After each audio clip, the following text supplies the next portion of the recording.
All right, let's take you through this build of what's going to be my 300 blackout pistol. Now, I'm not actually going to show you how to build this because there's already 100,000 videos on YouTube that show you how to do it.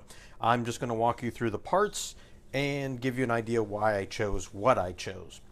We'll start with the lower receiver. This is custom engraved as 313 Armory. It's done by a company called Shadow Ops out in Colorado. This was originally bought back around panic time. They were a bit of a nightmare to deal with, but I have it. It is what it is. Seems to be good. I mean, it's mil spec. It'll do the job. I had another one that I used for my 18-inch SPR build. Works great. It's, you know, it does what it needs to do.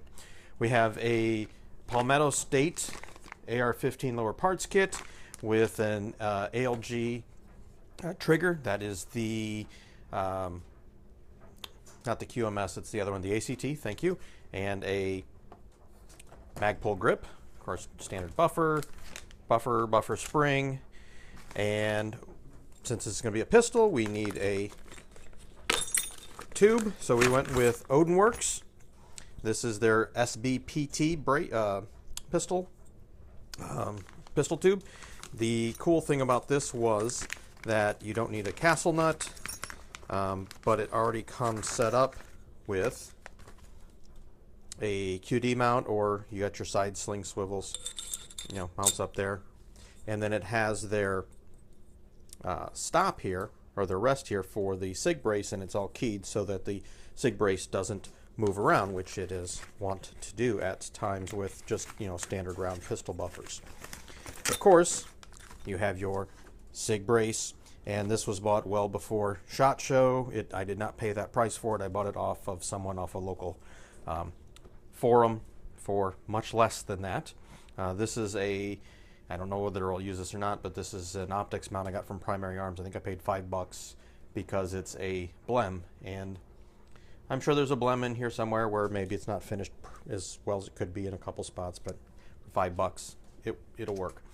Or I might just get a different mount when I get the optic, which we'll talk about in a few minutes. The upper is an Aero Precision. This was, again, a blem. I think I paid $70 or $75 for it. And I've looked a number of times, and only recently did I actually spot the blem on it. And it is just the tiniest of little marks right above the ejection port here. There's a little nick there, and there's a line up in here somewhere else. But, I mean, unless you really, really look for it, you're not going to notice. It doesn't affect anything. It's good to go. Aero Precision makes great stuff. In fact, they probably make half the uppers for the industry, or, you know, probably a third anyways at a minimum. Might as well use that blem, save yourself some money. You're not going to notice the difference. Of course, just your standard door and forward assist. BCM Mod 4, you know, can't go wrong with BCM, right? I mean, reasonable price. I think I paid $40 or $45 for it. This is an AIM surplus nickel boron bolt carrier group. Again, paid $100 for it on sale. I've used it in my same thing in my, again, 18-inch SPR build. Works great, no issues.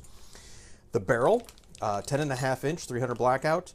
Got this from Carbon Arms, and I've got to say, Mark at Carbon Arms is awesome to deal with. Got the 18-inch barrel from him before for the other AR build. It's great, good person to deal with, excellent customer service. So the barrel, the gas block, and the gas tube, I paid $200 for it. It was on sale. Yankee Hill flash hider, it'll work fine. And then the ALG Defense 10-inch rail with the M-Lok, again, for $100. How are you going to go wrong? It's ALG/Geisley, good quality. No unnecessary pick rails on top. You can just kind of put, you know, pick rail through the M-Lok stuff where you want it, when you want it, or all the other stuff that's coming out for it. So left to get. May get a hand stop for this. I don't know yet. We'll see how it is without it. I need to get a light. And then, of course, the optic for it, which I think the optic we're going to get is one of the Primary Arms. Their newer one, which is sort of their aim point clone. That's, what, about $165, $170. If Rob Ski from AK Operators Union can beat the absolute living crap out of it, break the glass, and it still holds zero, that's good enough for me. Backup sights, not going to use them because, again, if that primary arm sight is good enough for Rob Ski to beat the crap out of and survive, that means it's good enough. And again, it's just stuff I'm not going to use anyway, so why put it on there? So not going to put a video together showing me building it, because again, there's so many of those out there. Next time you see this, it'll be all together, and we'll be out shooting it at the range. Hope you enjoyed it.